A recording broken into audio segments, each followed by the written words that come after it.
नमस्कार, मैं अरविंद, मेरे साथ हैं कृपा। आज मैं आपको बताऊंगा बहुत बड़ा सब्जेक्ट, गठिया बाय। गठिया बाय गाँव की भाषा में, शहर की भाषा में अर्थराइटिस। ये कई तरह के होते हैं, लेकिन इनका देसी इलाज एक ही होता है। देखो क्या होता है, मेडिकल साइंस इनको कई रूपों में लेती है। रूमेटिक अर्थराइटिस, अलग अलग तरीके की इनको संज्ञा दी गई। लेकिन योग के अकॉर्डिंग अर्थराइटिस कोई भी हो, गठिया बाय कोई भी हो, और इसका असर क्या होता है, ये होता क्यों है। देखो, ये जो जॉइंट्स हैं ना, ये सख्त हो जाते हैं। सख्त क्यों होते हैं? गलत खान पीन। गलत खान पीन क्या? प्रोटीन खाए जा रहे हैं, ये पता नहीं वो पच रहा कि नहीं पच रहा। अब वो ज़्यादा प्रोटीन जब खाते हैं ना, मांस ज़्यादा खाते हैं या बहुत ज़्यादा पनीर, और लगे रहते हैं प्रोटीन से बॉडी बनाने के लिए, लेकिन वो प्रोटीन अगर नहीं पचा पा रही आपकी बॉडी, तो वो कहाँ जाके जमता है? जॉइंट्स में। दूसरा एक सबसे बड़ा रीज़न है पूरे देश में, जो पता ही नहीं है, हर सब्जी में टमाटर डालते हैं। प्रोटीन के साथ टमाटर का कोई मेल नहीं है। प्रोटीन आप दालों में काट काट के टमाटर पकाए जा रहे हैं, आप हर सब्जी में टमाटर पकाए जा रहे हैं, और वो अर्थराइटिस का, गठिया बाय का सबसे बड़ा रीज़न है। टमाटर खाना तो कच्चा खाओ, लेकिन किसी भी सब्जी में अगर आप खट्टा डालोगे तो आपको, चाहे नींबू निचोड़ रहे आप दाल में, चाहे आप टमाटर डाल रहे, जहाँ आपने प्रोटीन के साथ विटामिन सी को डाला और आपको अर्थराइटिस की शुरुआत हुई। और आप देखना, जिसको गठिया बाय है वो टमाटर डालना छोड़ दे, वो दालों में नींबू डालना छोड़ दे, खट्टे का इस्तेमाल कम कर दे, वो प्रोटीन कम खाए, 50% उसका गठिया बाय कम हो जाएगा, सिर्फ इतनी सी छोड़ने से। बस हम स्वाद के लिए लगे हुए हैं, उसका फ़ायदा क्या होगा, उसका नुकसान क्या होगा, वो कभी देखते ही नहीं।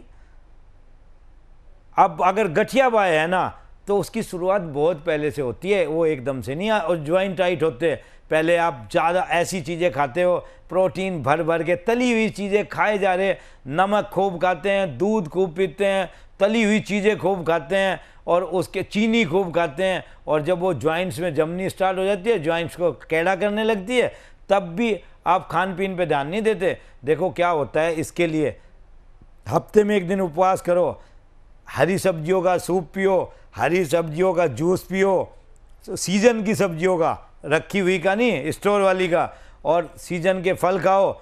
लेकिन इसमें गठिया बाय में केला, पपीता, चीकू, ये सब नहीं खाना। और इसमें सब्जियां भी कई ऐसी हैं जो बाईबादी की सब्जी है, वो नहीं खानी, जैसे कि गोभी होगी, जैसे कि उड़द की दाल होगी, जैसे कि भिंडी होगी, वो आपको गठिया बाय में बहुत ज़्यादा नुकसान देगी। आप हरी सब्जियां जैसे घिया है, टिंडे हैं, तो टिंडे भी नहीं खाने, तोरी खानी, घिया खानी, और बहुत कम सब्जियां ऐसी हैं जो आप इसमें यूज़ कर सकते हो। और आप मिक्स रोटी ज़रूर खाओ इसमें गेहूं की रोटी नहीं खानी, इसमें मिक्स रोटी, चना, बाजरा, जवार की रोटी खाओ। और इसमें आपको ठंडा गर्म सेक करना, जिस भी जॉइंट्स में दर्द है। देखो क्या होता है, उंगलियों के, कई बार तो उंगलियां टेढ़ी हो जाती है, पैरों की, हाथों की, घुटने टेढ़े हो जाते हैं, उन सबको ठीक करने के लिए खान पीन बहुत ज़रूरी है। गठिया बाय में जो काम आपका खान पीन करेगा, ना कोई एक्सरसाइज कर सकती, ना कोई दवाई कर सकती। इसीलिए खाने पीने पे विशेष ध्यान दो, खट्टी चीज़ें इमीडिएट छोड़ दो, प्रोटीन बहुत कम कर दो, जिससे बस आपका काम चल जाए। प्रोटीन ज़रूरी है, इसलिए उतना जितना आप डाइजेस्ट कर सको। ज़्यादा प्रोटीन खाओगे वो फिर से जमेगा यूरिक एसिड के रूप में, और फिर से आपकी बॉडी में, आपके जॉइंट्स को सख्त कर देगा। आप क्या करोगे फिर? आपका चलना फिरना मुश्किल हो जाएगा। गठिया बाय तो बेड पे बिठा देती है, चलने भी नहीं देती है। अब आपको मैं गठिया बाय के लिए कुछ अच्छी एक्सरसाइज बताना चाहता हूँ, जिसे आप घर पे करोगे तो आपको बहुत फ़ायदा होगा। सबसे पहले गठिया बाय के लिए सिंपल एक्सरसाइज है पवन मुक्त आसन। और देखो, गठिया बाय का एक और रीजन होता है, एक पैर मोड़ो और लगाओ। इसमें रोक के रखो अपने आप को। जिनकी ऊपर से कमर उठी हुई है, बैंड हो रही है आगे को, वो सर नहीं उठाएंगे। जिनकी बैंड नहीं है वो सर उठाएंगे अब दूसरे पैर से, और फिर दोनों पैर से। और आपको एक चीज़ और जानकारी देना चाहता हूँ, गठिया बाय के लिए, गठिया बाय वाले आदमी को कॉन्स्टिपेशन ज़रूर होता है। तो अगर वो अपने कॉन्स्टिपेशन को ठीक करेगा तो गठिया बाय में बहुत ज़्यादा असर आएगा उसका। तो कॉन्स्टिपेशन ठीक करो तो गठिया बाहें में 50% आराम ले लो आप। इसी तरीके से प्रोटीन छोड़ो तो आपको आराम आएगा। इसके बाद आपको दूसरा शशांक आसन में आना। शशांक आसन, दोनों पैरों पे आओ, आगे से पैर खोलने, पीछे से मिलाने और आगे सर को लगा दो। ये शशांक आसन बड़ा रिलैक्स करता है गठिया के रोगियों को, क्योंकि ये आपके जॉइंट्स को रिलैक्स करती है ये चीज़। जब जॉइंट्स रिलैक्स होंगे तो आपको गठिया में आराम आएगा। इसके बाद यहीं से इसी आसन से भुजंग में चले जाओ, ऊपर देखो, जितना स्ट्रेच करोगे अपने जॉइंट्स को, हल्का हल्का स्ट्रेच। अगर आपको गठिया बहुत ज़्यादा है तो फिर हल्के हल्के सूक्ष्म व्यायाम से उसको ठीक करना। अगर शुरुआत है तो इस तरह से करना। फिर से पीछे चले जाओ। और गठिया के जो रोगी हैं ना, उनको खाने के बाद कम से कम 5 से 10 मिनट, अगर वो बैठ सकते हैं, उनके जॉइंट्स घुटने के ठीक हैं, तो 5 मिनट 7 मिनट गद्दी लगा लें अपने पैरों के नीचे। वज्रासन में ज़रूर बैठना। ये है वज्रासन, जिसमें बैठने से गठिया में बहुत फ़ायदा होता है। और इसके बाद भस्त्रिका प्राणायाम बहुत काम करता है। भस्त्रिका प्राणायाम क्या है?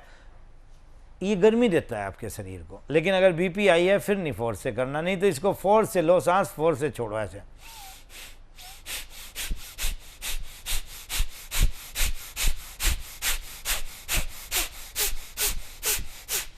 गठिया बाहें के लिए बहुत अच्छा है ये भस्त्रिका प्राणायाम। और गठिया बाहें के लिए कपालभाति भी बहुत अच्छा है। सांस बाहर फेंको, फोर्स से फेंको बाहर।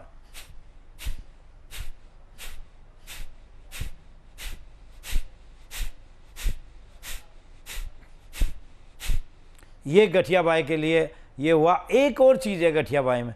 गठिया बाहें में एक मेडिटेशन है। क्या मेडिटेशन है? गठिया बाहें का एक रीज़न ये भी होता है, जब आप अपने अवचेतन मन में आप डर के जीवन जीते हो, आप अपनी भावनाओं को व्यक्त नहीं कर पाते। जैसे लेडीज़ में होता है, वो अपनी बात बता ही नहीं पाती, जो गांव में रहती हैं, इतनी सीधी हैं माताएं बहनें, अपनी बात बताती हुई डरती हैं, मैं क्या करूंगी, मैं क्यों बताऊंगी, किसी को बुरा ना लग जाए। वो मन के अंदर, अवचेतन मन के अंदर चलता रहता है। भय में जीतते हैं जो लोग, बहुत दहशत में जीतते हैं।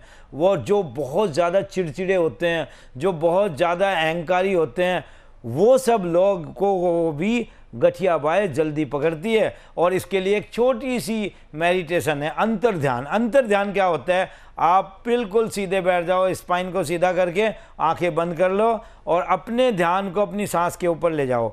और आपको क्या करना, अपने विचारों को साक्षी भाव से देखना। विचारों को आते देखो, जाते देखो, आपने कुछ नहीं करना। आप अपने शरीर से ये समझो अलग हो गए और आप बैठे हुए देख रहे कि आपके मन में क्या विचार आ रहे, क्या विचार जा रहे, क्या विचार। तो अवचेतन मन में जो भी आपका भय है, दहशत है, जो विचार आप बोल नहीं पा रहे बाहर, वो आपके अवचेतन मन से चेतन मन में आ जाएगा। और जैसे ही वो चेतन मन में आ जाएगा तो आपकी जो संकोच है, आपकी जो प्रॉब्लम है अंदर की मानसिक प्रॉब्लम, वो ठीक हो जाएगी और आपके गठिया बाहें में बहुत फ़र्क पड़ेगा। ये अंतर्मुखी ध्यान जरूर करना चाहिए। आज के लिए इतना ही।